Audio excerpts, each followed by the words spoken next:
Alright kids, decided to get a dedicated laser. The little CNC I have is pretty cool, works good. But I like to be able to use the CNC function on it to carve stuff. And you have to change the module out, pull the laser off, put the spindle back in. And also, I'm kind of limited on my work area for the laser with that. So I went with the same company. It's Sane Smart, Genmitsu. Yeah, it's a Chinese company, but ultimately their customer service is ridiculously awesome. The previous video, when I broke the laser module control board on the other one, sent me another one just for the constant shipping. But this is the Jinsoku LC-50. I don't know if you can see that or not. It is a dedicated laser engraver, has a significantly larger work area, and the laser itself, if you can see that, is a 10 watt versus, I believe, a 5.5 watt on the other one. So we're going to put this thing together, and it looks real simple. Already looked through the instructions.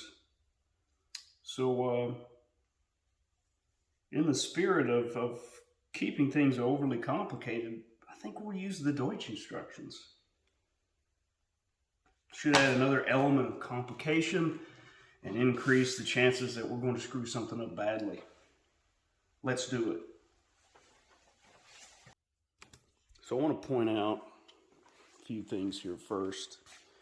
This is the box all of this came in. And everything was really well packaged. All of this is aluminum. Most of the complicated stuff, the linear rails, drive belts, all that stuff is pre-assembled. Their smaller parts are always well organized. And they usually send these little plastic boxes that are well labeled, got everything in you need it to install, including the tools. Yeah, Chinese, but man, it's hard to beat that. So let's zoom in here and get down to the basics. So we have the front module, or the Vorders module, and we are going to put the Fubstütz onto the Vorders module using this M4 by 8mm Schraube, I think. So let's get these Schraubes out.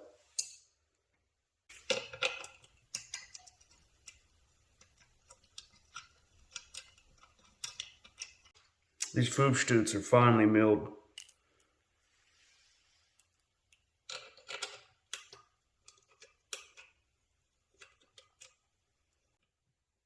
Alright, Fubstütz are on the Vorders module. Now it's time to put the Gummifubertung. What in the hell? So the Gummifubertung will go on the Fubstütz, like so.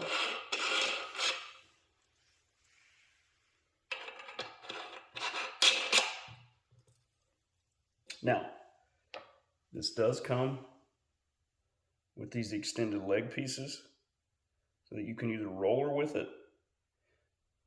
And I did get the roller with it. We'll put those on later. But for now, we're going to leave them off. So now, we need to repeat this process with the Hintersmodel. So we got the Hintersmodel right here. Put on some more Fubstütz with the Schraubes.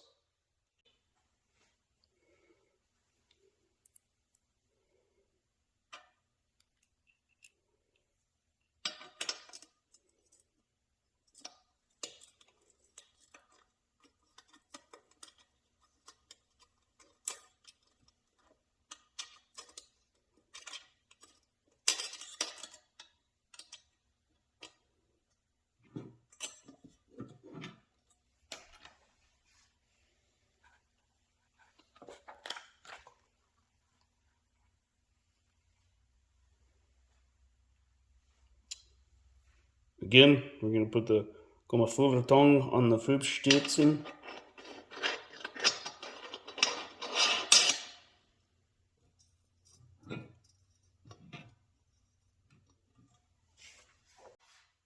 Now the next step is to put the linkes model onto the borders model.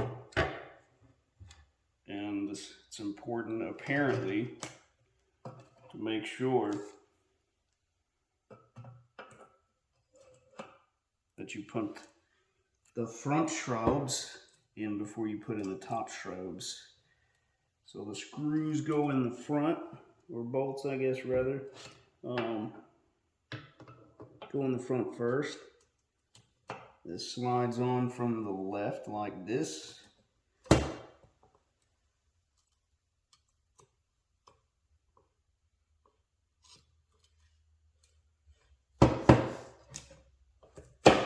Make sure that lines up. And then we'll tighten up the front shrubs. Top shrubs.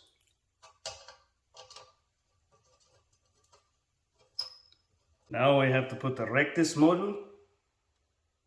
I have no idea how to pronounce any of this stuff. For some reason there's a German out there watching this. I apologize.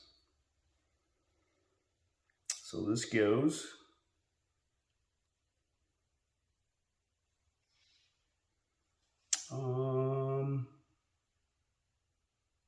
I'm going to assume, oh yeah, let's just look how our holes line up here.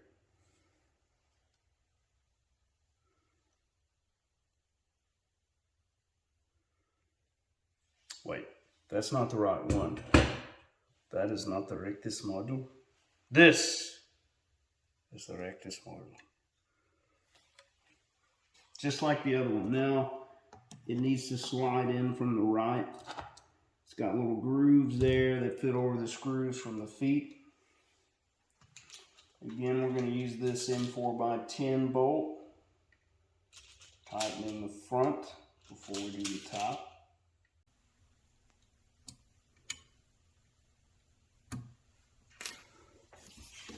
All right, turn that around and we're going to put the hinters model on here. So, looks like we're going to start with the right. No, sorry. Doesn't seem to matter.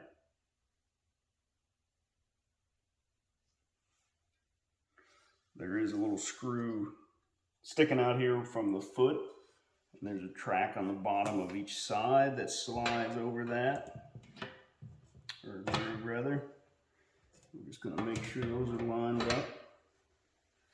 Fits together easy. And again, we're going to use the M4 10mm bolts here, screws, whatever. Again, start at the front, screw in the top.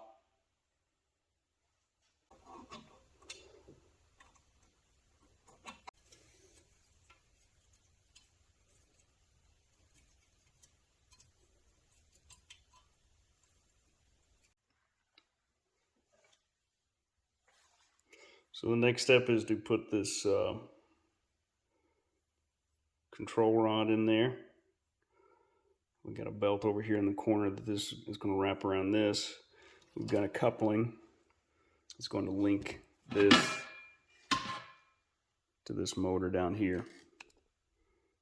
So we need to put the coupling on there.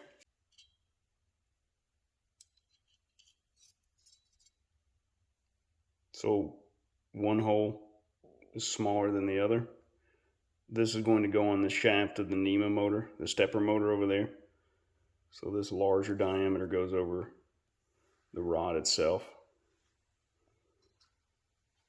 We're going to loosen these set screws up a little bit so it slides all the way on for the time being. It's going to be difficult to see from this angle, and I'll zoom you in here and show you later what exactly we're doing, but there's a bushing in here, or a bearing rather, this linkage slides into. And we'll zoom in here in a second. I'll show you. Now, I will say, I don't know if this was a mistake on the machining, but the hole in this coupling, smaller on this end, larger on this end. And so it will not slide all the way over the rod. And the instructions show it sliding over the rod, which would make it easier to fit it onto the shaft of this motor down here. But that's not going to work. I'm hoping that I can gently bend this rod and fit it on there without deforming it. This is going to be a bad situation.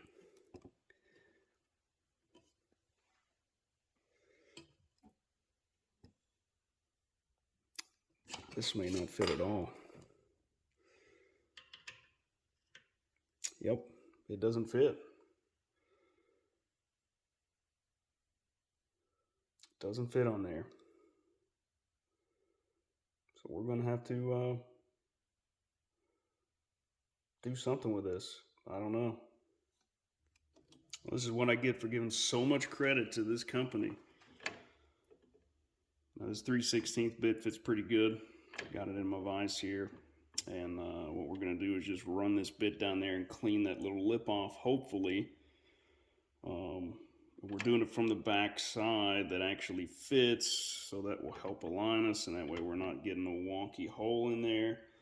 It's ridiculous that I have to do this, but hey, here we are, man.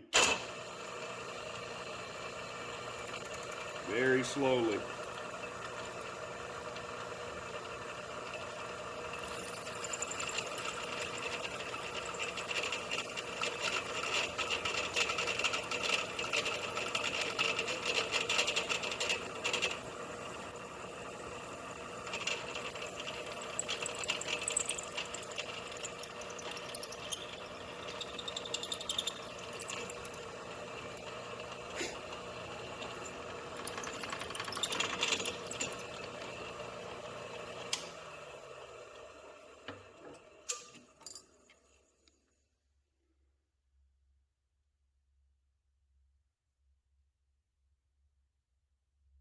Let's see if this fits now.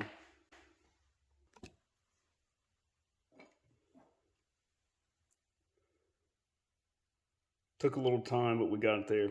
I'm missing the bevel or the chamfer on that side, but I'm not really that concerned with that. Fortunately, I had a little round file that fit in there almost perfectly. I just had to slowly work it around that. But this is what I get for talking about how awesome this company is. But listen, I'm going to blame it on the German instructions. Either way, it fits. So let's get back to putting this thing together. So I'm going to attempt to zoom you in here. I know it's low light, but you can see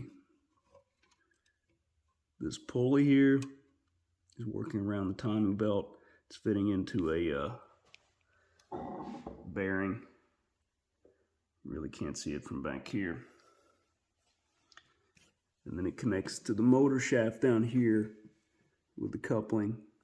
So we're going to get these 2 set screws here and here. I believe we're going to leave them loose off of the motor at the moment.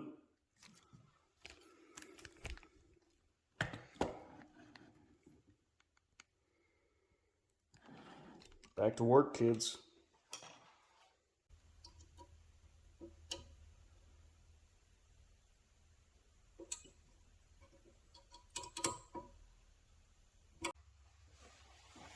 Next step is to put the X-axis module in. And I can tell you right now, our timing belt is going to need some significant tightening here.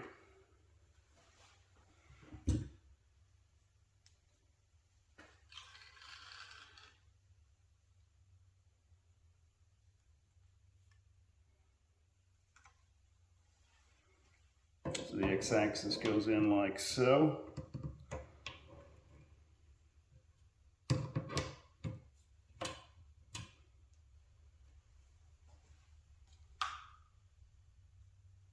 And we're going to, again, Put the M4 10mm screws in here and here. So the front on each side and then the top there.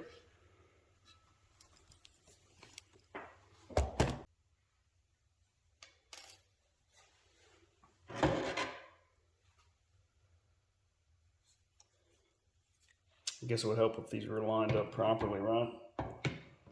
Forgot that I had the front and the back reversed here. All right, let's try this again. Get these holes lined up where they're supposed to be. All right, so the X-axis module is on. And after further review the instructions in English,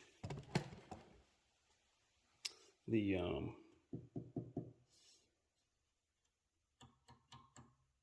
right module here is supposed to be pre-tensioned. So this is basically going to be our template for tensioning the opposite side. So the next step is to put this 14mm screw or bolt or shroud into the rear here to lock this panel in and put some final tension on that belt.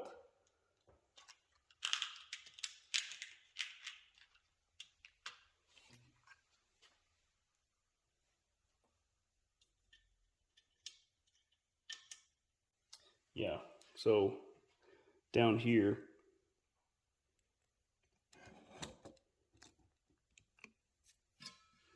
where the belt comes into the pulley, there's a little U-shaped bracket where this screw is feeding into, and that's going to lock that in.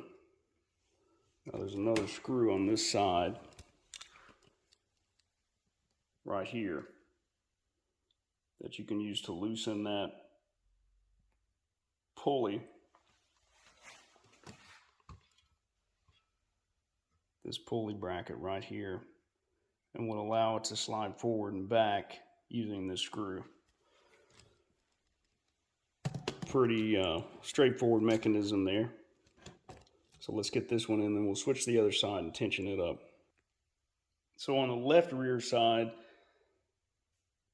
this M5 screw here is a little loose, which is going to allow us to feed the M4 in here just like we did on the other side and pull this U bracket in. And we'll basically tighten that until this tension matches the tension over here. And then we'll lock this M5 in to keep it there. So we want to make sure it's lined up and going into that little U bracket there. And it is. And we're going to tighten this until we get the tension to where we want it to be. Still pretty loose there.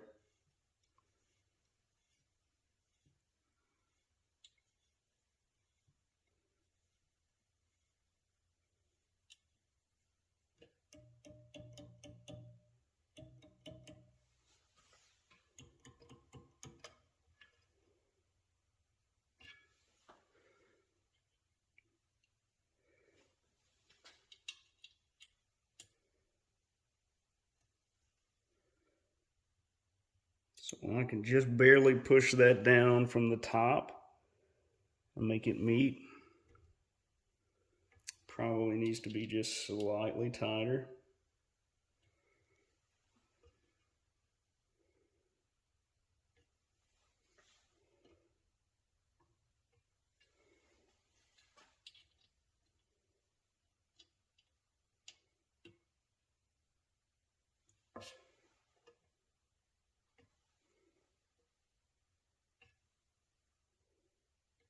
Maybe a little looser now.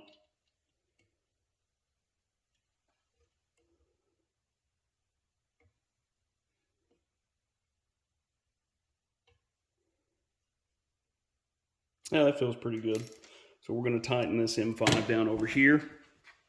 Again, like we talked about earlier. And that will lock our tension in there. And in the future, inevitably, particularly with these rubber bands like that, with these rubber tracks, it's going to need to be adjusted again in the future. As we run it, it's going to loosen up. So the next step is to get this coupler attached to the motor in the front. So we're going to move the x-axis all the way back to its limit position here. So it's stopped there, can't push it any further.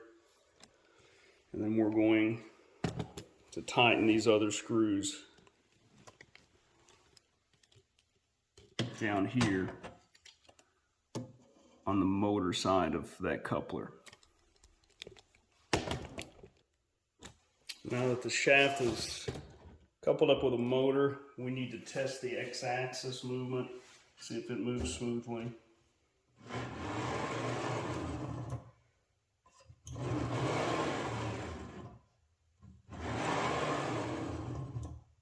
That moves good, so I'm not going to make any adjustments. Now, if this weren't moving correctly, we're going to come back here and loosen these M5 screws up on the bracket that we showed earlier and retension the belt.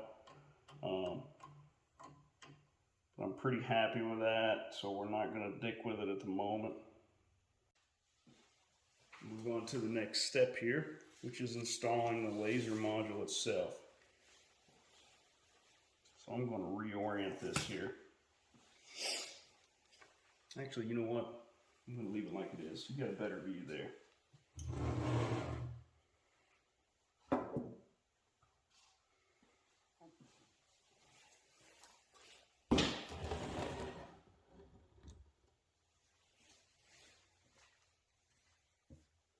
So this is a laser module, and it's got a little dovetail bracket on the back, which is going to slide down into this.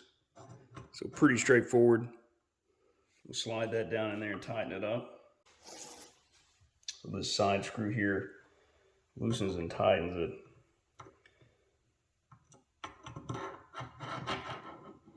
We'll slide that on there. Just leave it right about there for the moment. That's easily adjustable in order to focus the laser. Now we got to put the drag chain on, which is this right here. So the drag chain is going to go on like so. The first step is to connect this end into these holes here with these M3 screws, which is going to be real fun with this wiring harness in there already. Just try to hold that up out of the way and fix these down here.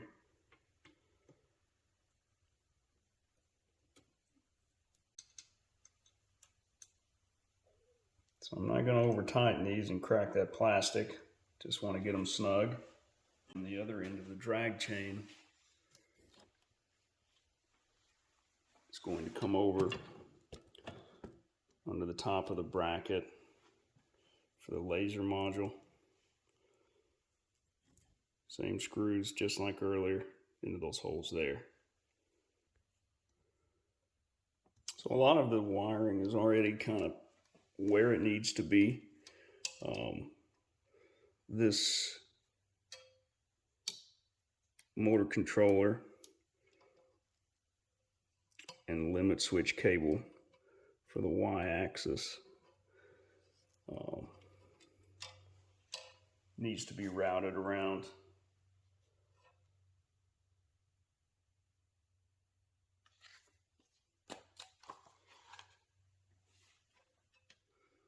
And plugged into the control board down here.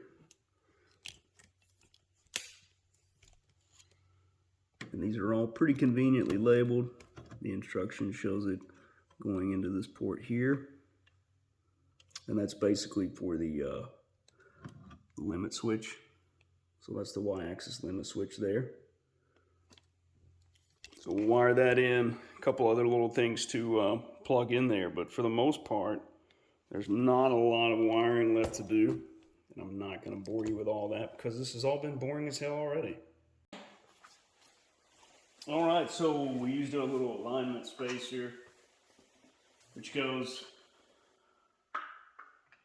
underneath there and on top of your stock, and that helps to focus the laser. We got it plugged into the laptop here, and we're going to use this little thumb drive that's got all of our drivers on there, and also probably a significant amount of Chinese spyware, so they can watch me make stupid videos that nobody watches. So we'll open up this driver application, give the Chinese government permission to spy on your computer, and then you're going to install it.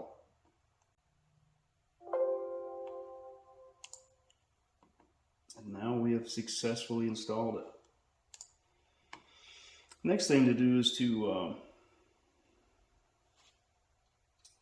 I guess, turn this thing on, but then we need to see which COM port it's using on the computer here. This USB serial CH340, that's what we're looking for, so that's COM4. I'm assuming if we continue to use this same USB port over here on the laptop, it should always be COM4. We'll open up Lightburn here. Let's open this file. This little test file here. Alright, so we got that file open. Let's resize this a little bit. So I do not want to cut that. It's 57 by 100 millimeters. That should be good. We're going to set that down here. Let's jog our laser into position here and get it lined up. We're going to have to increase this movement speed. So we're using our little arrows here on the control board. I've already focused this earlier.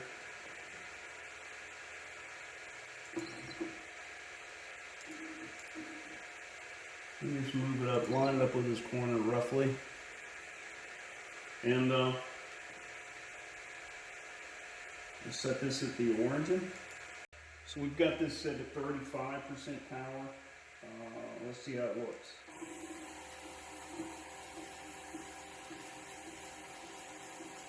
Air assist is working, you can hear it. We are definitely going to have to set up a system to pull smoke from this.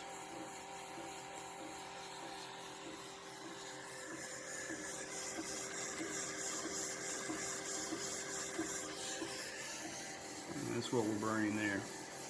I'll bring it back when we get done. We'll kind of inspect that. Well, it's smokier than hell in here now. This thing is a beast. I had to back the power way down. That's at 35% power. Of course, my speed was low, but it was still hammering through that wood. Got these burned at about 10%. This one I kind of sanded so it looks a little rougher, but this thing is great. I'm pumped about it. All right, kids, do some more practice here. So what's the verdict? This is cool as hell. Went together pretty easy, except for one or two little issues. It is smoky as hell though. So I gotta figure out a way to extract the smoke. And it is pretty powerful. I'm gonna get up close and show you here.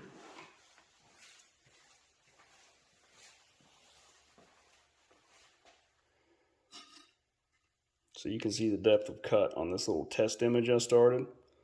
That was set at about 35% power. And the speed was pretty slow, but it was just obliterating layers of that wood. Probably 2 or 3 millimeters there or more. Started playing around with some of the settings. And got some pretty nice images there. A lot more playing to do. And I'm going to have to find a more permanent home for this somewhere in the shop. Probably build a table small table. Maybe do an enclosure or something that can hook the shop vac or dust collector to, or rig up a fan to vent this outside. I don't know, but it's incredibly smoky in here, and I smell like I've been next to a campfire all day. Either way, I'm pretty pumped to have a dedicated laser, one that's significantly more powerful. And the light burn software, I wish I'd figured that out before, because Laser Girl was super limited. Either way, pretty pumped about the opportunities here. We'll get our leg extensions on there and play with the roller one day, but I got a few things I want to get done with this, and I think I'm going to try and play around, figure out a way to cut with it. Seems like it's going to be pretty straightforward, and I think I can use this to cut out the pieces, or some of the pieces, for the Octos towers, which will make things quicker and more precise. Anyway, cool little addition. A few things to work out, but we're there.